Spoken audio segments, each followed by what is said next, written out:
Well, welcome back. This is an unusual session because drivers for design are generally kind of constructive and positives, and how do we do more housing? This is a very different session because this is how do we deal with collaboration as a way of response to natural crises. And in particular, the earthquake in Turkey.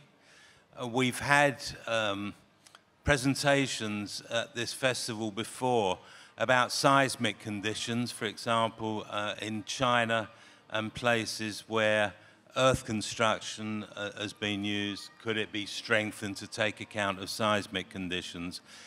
This is slightly different because this is a kind of initiative organized by the Turkey's Design Council, which is an international collaboration between overseas and local architects to respond to a particularly difficult situation, which I may say has been slightly overshadowed because of wars and invasions and the political scene elsewhere. But it is nevertheless a kind of critical condition. We're going to hear briefly from the three speakers that you see on the stage, who will explain what their role is in all this and what it is they're doing. And first up is Cem Yılmaz. Cem, please. Thank you. So, as Paul said, I'll be just talking about, first of all, the topic. You know, this is the post-disaster reconstruction of Hatay, and which is one of the 11 cities mostly affected by the earthquake. And I just want to mention the strategic spatial approach and the situation itself. So, sorry, how do I?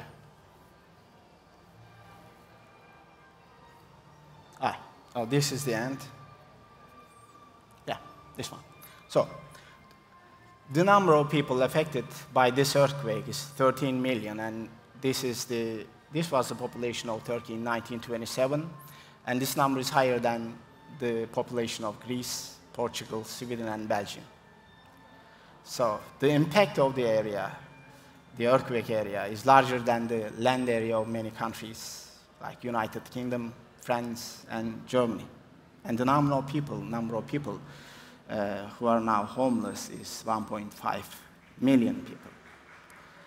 And the strength was 32 times bigger than the atomic bomb in Hiroshima.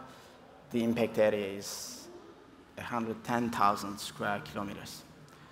And the total debris in 11 cities is approximately 210 million tons. And if you stack them in a height of 1 meter, it's the area of Paris, which is about 100 square kilometers, like 14,000 football fields. And now, where is it? It is the location, as you see, it's in the middle of all the earth, like the Asia, Europe, Africa. It's just in the middle. And this is the gateway to, in fact, to Mediterranean. And it's a gateway for the Mesopotamian lands, which we have the first cities over the earth. And where culture, starting from the letters, has risen for humanity. And the population of this province is over 1.5 million people. And now, as you have seen in the slides, it's mostly damaged, about 80%.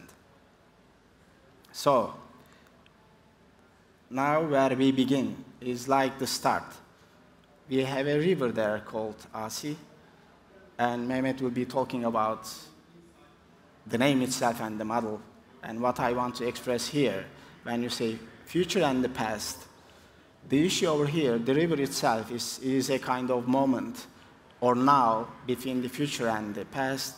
And we have like 5,000 years of history, starting from ancient times to Roman times. And you know, we have these layers in the city, like 8 layers of history.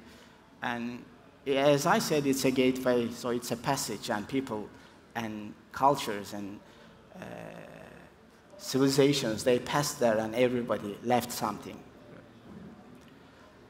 Yeah, this is, in fact, where the city is. As you see the red dots, they are in the city, starting from the Roman Hippodrome and the first church of Christianity, St. Pierre, the first mosque in the Anatolian lands, and over that, the Republican time started with French planning and then became to be the Turkish Republic, of course. And as you see, it is so diversified: history, archaeology, agriculture, river, and we have this tangible cultural heritage there, which is, as I said, the first church of the Christianity is there. Even the Christian word of Christian has arisen again from this land. And when we come to intangibles, which is the human, it's so diverse, starting from the kitchen and all the other handcrafts. So these are the before and afters. This is the first Herodot Street, the ancient name is, the first lightened street in the world. Now it's as you see. And this is the first mosque in Anatolia. It is the Habib Nejjar Mosque and the streets of Hatay. So all these words here: water, topography, production, the layers, and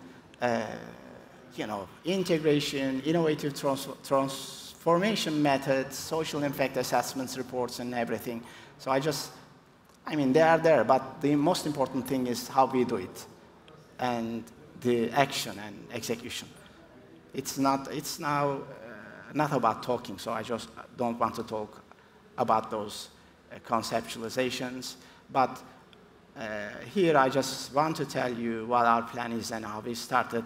It is a collaborative model, putting in the center is the post-disaster reconstruction. We have there the time, speed, and sustainability, building back better, complexity, culture, place.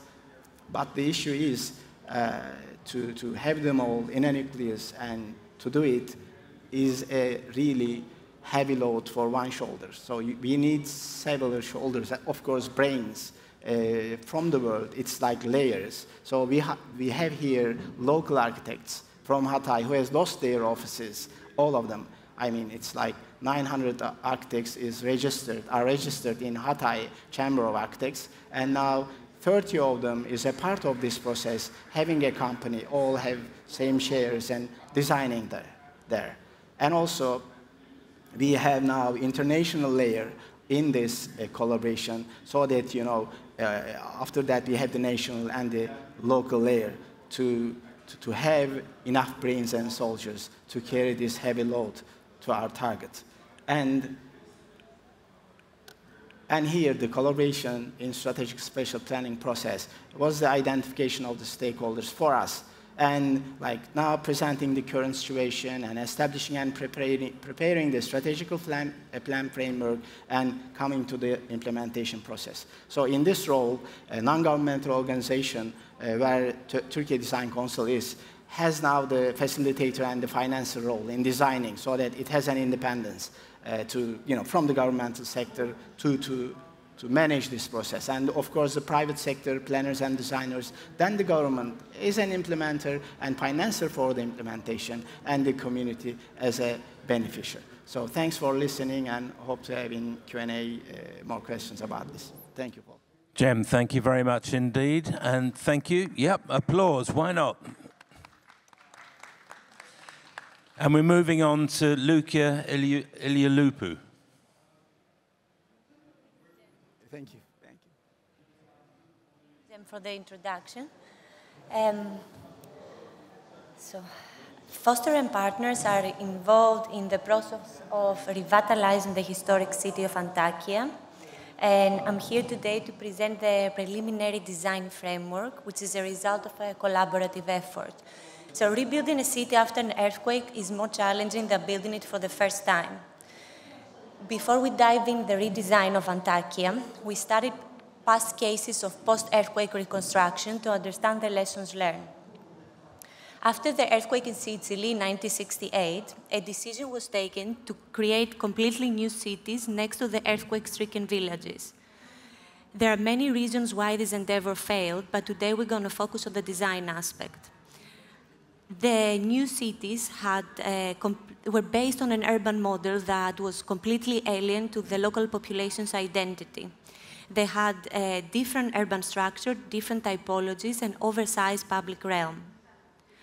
The new designs were also detached from people's memories of a place and identity. And residents felt like immigrants just a few kilometers away from their real homes. In Salemi, a memorial plaza was created in the place of a demolished church, and opinions among the residents differ. Those in the 70s and 80s who experienced the earthquake believed that this was a mistake because they simply wanted their church back, as it was an important part of their social life. Younger generations believe that the piazza is beautiful and it means that the earthquake is part of their history. So as designers, our role is complex and requires constant active listening and constant negotiations with all stakeholders involved. Finding the right balance between creating a city replica and building a city from scratch is challenging, and it can only be achieved by including the local communities in the process. And this is how we started replanning Antakya. We want to build with and for people, to create a sense of belonging and ownership, and ultimately encourage people to come back. With the help of our anthropologists, our local partners, and advisors, we employ different methods of community engagement. In this experiment, groups of locals are asked to describe with a single word memorable places within Antakya. This collective mental map acts like a heat map of social interaction and reveals the importance of local high streets.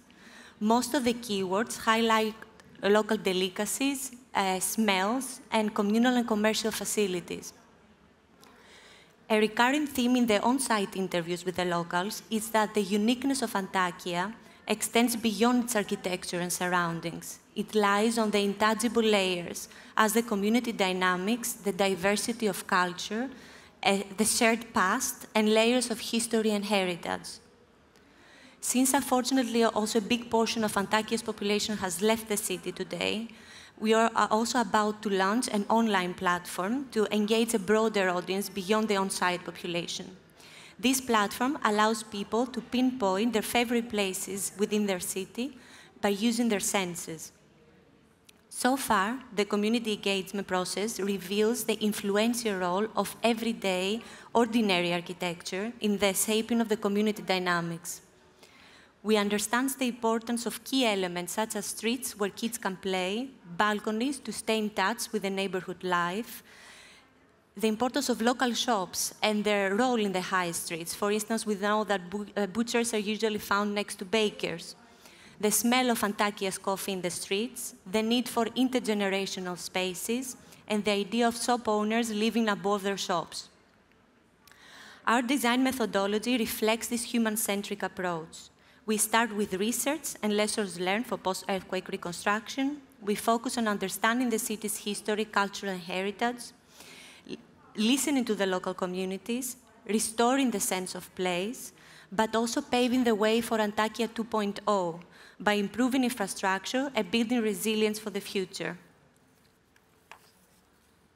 Our aim for the master plan is to recall the town before the earthquake in terms of scale, relationships, and configurations, and to reinforce local character and climate resilience. At the master plan scale, we want to retain the permeability and granularity of the urban fabric, preserve the informal routes and thereby the familiarity of navigating within the city, bring back the local high streets, and shape a pedestrian-friendly micromobility network that connects open spaces and amenities. When focusing on the block scale, we aim to retain as much as possible the pre-earthquake block structure, the alleyways, and the granularity that comes from the ownership pattern.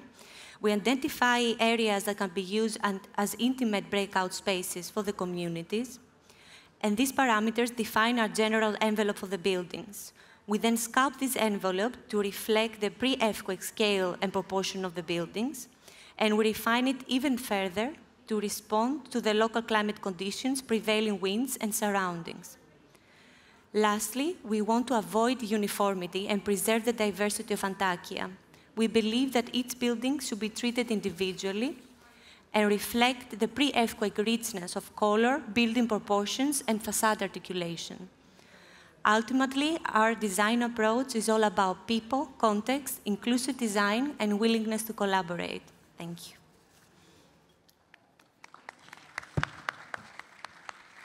Loukia, thank you very much for that. What a fascinating way of approaching this, the exact opposite of the modernist city. And to complete our three presentations, please, Mehmet Kalyoncu.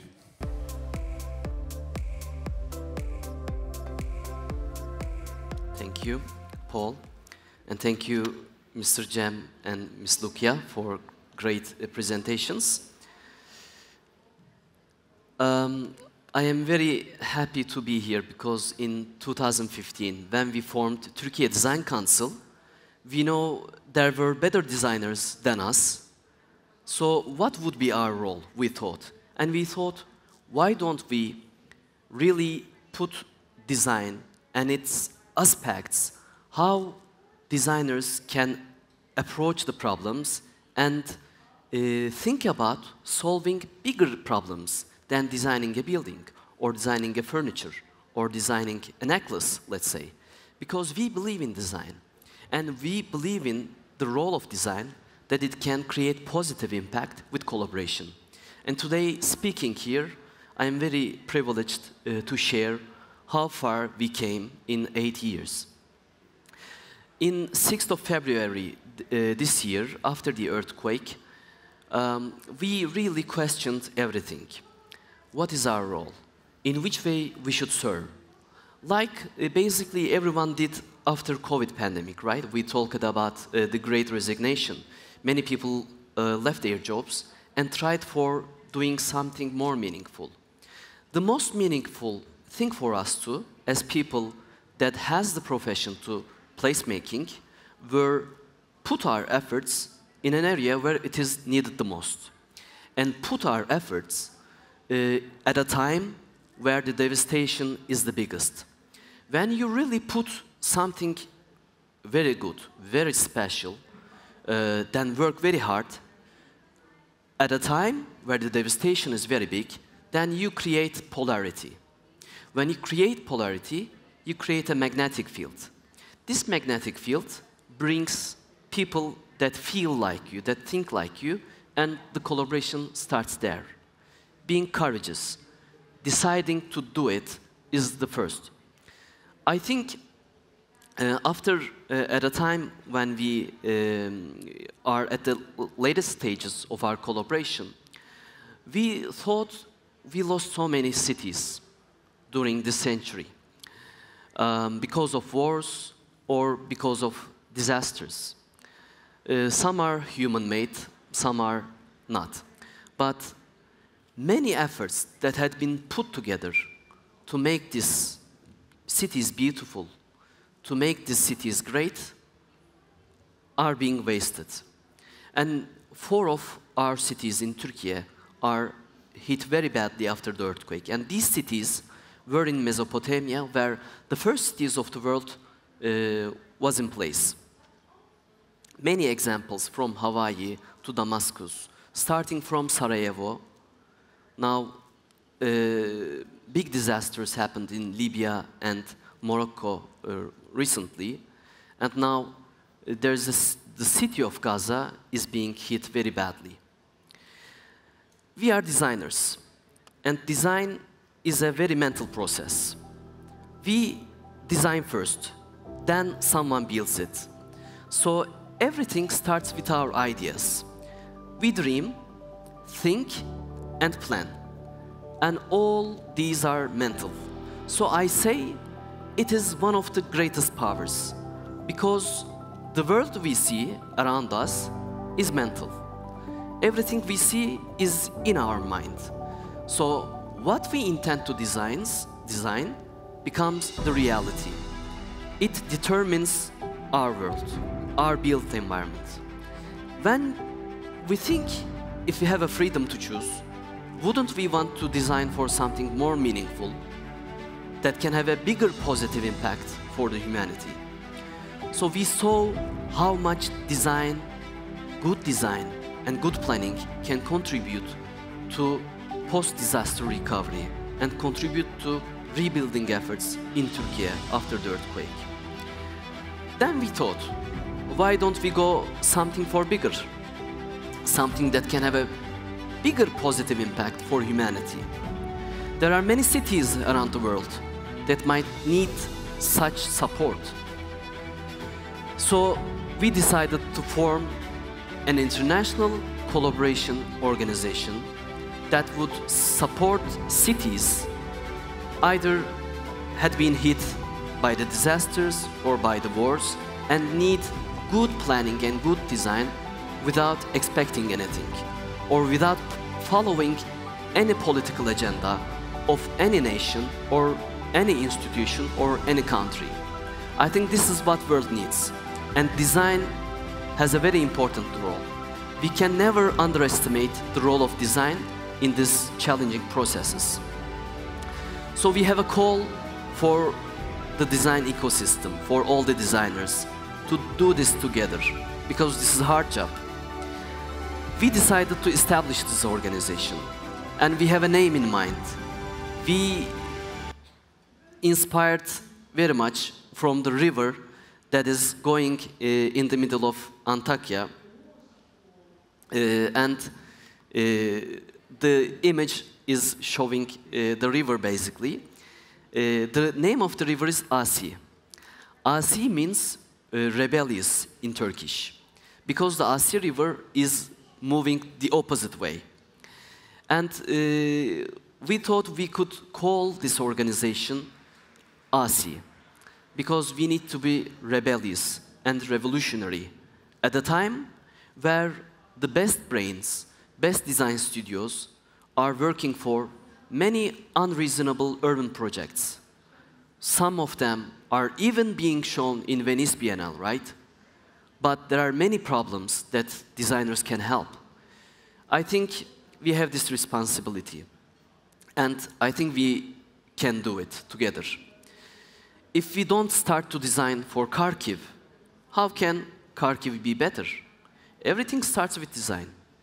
If we don't think Beirut will be beautiful like good old days, then we have the responsibility to start designing without expecting a call, or without having to be commissioned by someone, because this is our responsibility. And if we start designing something good for Gaza, then Gaza will be better. I think we should dare to design. We need to be courageous to start designing. Then someone will build it, but someone should design it first. Because our world needs it. Our children needs it. Because all the children of the world has the right to live in good cities, good built environment, because all the children deserves it. Thank you very much.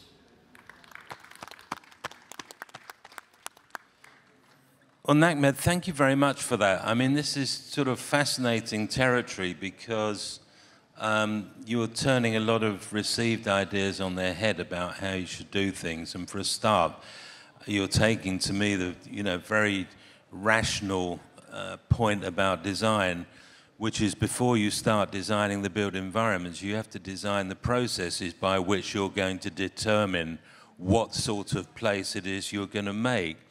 And I'm assuming that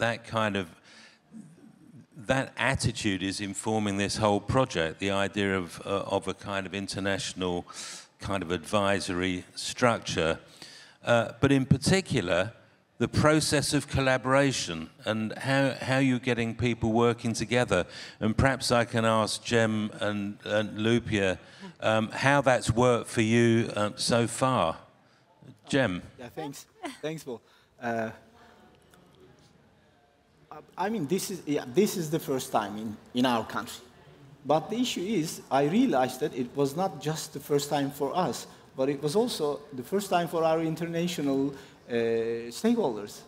Since, one of our stakeholders, again, from a really good architectural design company, he has mentioned, he's from Italy, and they had several earthquakes there, as you know, and he said he has never seen a collaborative model like this before, doing the thing that we are trying to do. So since it's the first time, also for us, we have some difficulties, but being the first is always difficult, I think, but at the end it will serve, if we work hard enough. And that's why I really feel tired, but that's just physical. But mentally, I really feel strong that we have something in our hand for the humanity if we can just carry it for an enough distance and deliver it to someone else. And Loukia, if I can turn to you on this, another part of this collaborative process is collaboration with the people who've been affected. Yes. And those analyses of, well, what did it smell like? What were the streets, Yes. not just what did they look like, but what did they feel like? What are our memories and so forth? And that's a tough exercise for people who've been so badly affected.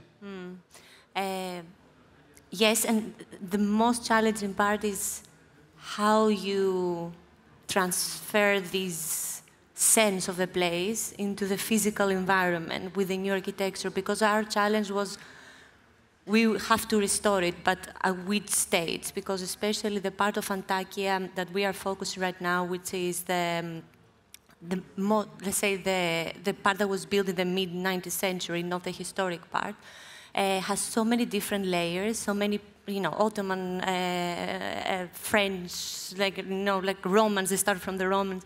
So there are so many different layers, and then when we're starting the restoration idea, we said, okay, which layer is more important? And actually, there's no layer that is more important. We decided to restore it in the state just before the earthquake, because the local communities who live there, that was the states that they were comfortable with. That was their life, right? So the idea is you need to transfer all this, the sense of a place into the scale of the buildings, the proportions, the articulation, the street life. So I think it's not the place to do fancy architecture, in my opinion. It's the place when you have to do ordinary good architecture, normal architecture, and allow the public space to take the lead and bring back the community dynamics. And it's mixing the uses properly, right? We don't want purely residential, like what happened in Sicily, right? Most of the new towns that were created, they were predominantly residential, so people didn't have local jobs. There were not enough economic support and future for the economic sustainability of the new towns.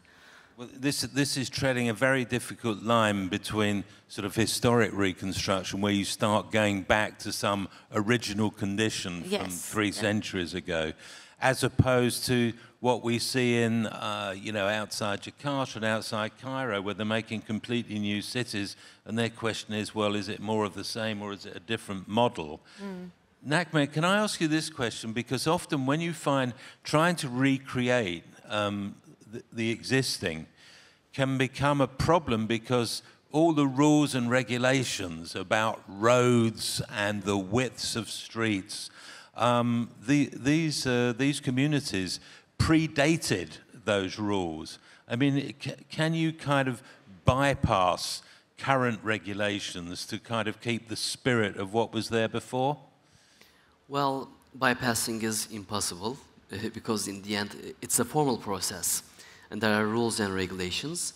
But really we started questioning, are these rules and regulations helping us to build good cities, or they are just obsessions that we think that is working? I think questioning, thinking free, enabled us to change something, and everything started with this free thinking, because our rationals were, I can say, gone to zero. So it is, of course, obligatory to be in line with rules and regulations, but this kind of devastations create a time where you think freely and question, are they true? And I would like to add something on collaboration also. We have a metaphor of chairs and tables. In architecture schools, most of them, they start by giving a job to design a chair. So designers have a good relation with chairs and tables. Because every design, every project is on a table, and we sit together. The DNA of collaboration is you have a big table, but small chairs. You have a big table, you can involve everyone, but you occupy less space as possible. So this might be ironic, but this kind of crisis, where we use the power of design, we need as less design as possible. Because designing something or intending to design something puts too much attention, too much value on people. But if we think we are valuable as a person, I think we are making a mistake in these times. So we found one very simple principle. We need more listening, less talking. Everything in design ecosystem, in design education, is making designers to talk more and listen less. Because design is something that you should make someone believe in it, make someone like it. But in these times, we need different approach that really can help the process, and this is the DNA of collaboration. Loukia, this is the human-centric design principles that you were talking about. But at some point, of course, you do have to start saying, well, we've listened. You've got to make a proposition. Yes. How do you handle the collaboration with the future users? Or from a practical point of view, do you just have to listen and then go for it? I think an interesting example was the example that I mentioned about the plaza in Salemi, right? Even residents sometimes disagree with each other, right? So the potential users also disagree. So you have to find viable alternatives that most people like. And one way of engaging is, besides the engagement process, which is constant, is, for example, Cem opened, they opened an office there. So their office, do you want to talk about it? Yeah, so we will have this communal office. So in about 3 weeks. So it will be like a community center, but there will be technical offices, talking to the people of Antakya and preparing them for the new life. So that will be a local office there, having technical employees from our company, also the Design Council, and all the stakeholders will have the possibility, have their presentations or talks there, and it will be there until the end of the keys that will be delivered to the locals of Antakya. So I think our role is mostly to bring the creativity, and because we've seen it, we have the international expertise, right? So we have to propose things and see how people react to them, right? So our role is to propose different. So for instance, we know that in Antakya there is a culture of streets, right? Most of the people meet at the streets, they meet at their doorsteps, so there is not a park life necessarily, right? It doesn't mean that if people will have a park, they won't go to the park, it's that they never had it before. So it's our role to propose it as an idea and see how people react to it. It's not imposing ideas, basically, it's discussing with people about the ideas, yeah. But in the end, someone needs to make a decision. Of course. Yes. My assumption from what is going on here is that this model of international local collaboration can be applied in other places, and it's just that you are the first people who are doing it, and I like the fact that you've been researching what had happened in other similar situations. Will you be able to produce some kind of guidelines that other people will be able to use in future situations? Is that part of your program? Yes, because when we had the earthquake in Turkey, of course we Googled.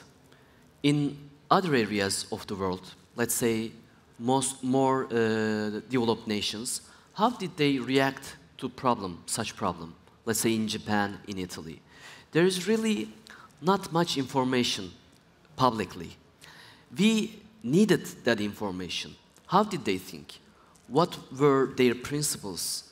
So it is our duty now share how this framework is being established, what is our principles, roles and responsibilities, and how this all collaboration dynamic is working, in which areas there are the possibility of crises, and how this crisis can be managed. So we are creating a framework, and we will share with global public openly, and I believe it will be useful because we looked for it, we emailed everyone, asked for help. There's one person, Kit Miyamoto. He's after disaster. He has an after disaster management company. But there are many people from ex-World Bank, let's say, I mean, the existing international collaboration organizations, which are really being questioned. Are they really being helpful or not in these crises? So the only thing I learned from them was that they were saying 10% of the rebuilding resource can be only given by government, 90% should be gathered by the people, private sector, and so on. So our scheme, I believe it will be more meaningful, more powerful, and more helpful for everyone. Well, a very nice note to end on, an optimistic note, and from observation, considering how strong Turkish architectural culture is, I mean, we've had many great Turkish architects who've won awards at this festival, Emre Erelat, Murat Tabanlioğlu, and so on and so forth. I mean, I think it's a sign of a country's confidence in its own kind of architectural and design culture that it feels able to engage internationally rather than thinking, well, we must do this entirely on our own. Mm-hmm. And I think that's a very welcome lesson, and I'd congratulate Turkey Design Council on this initiative. And I'd like to thank our speakers, Cem Yılmaz, Loukia Iliopoulou, and Mehmet Kalyoncu, for their presentation today. Thank you very much indeed. Thank you. Thank you.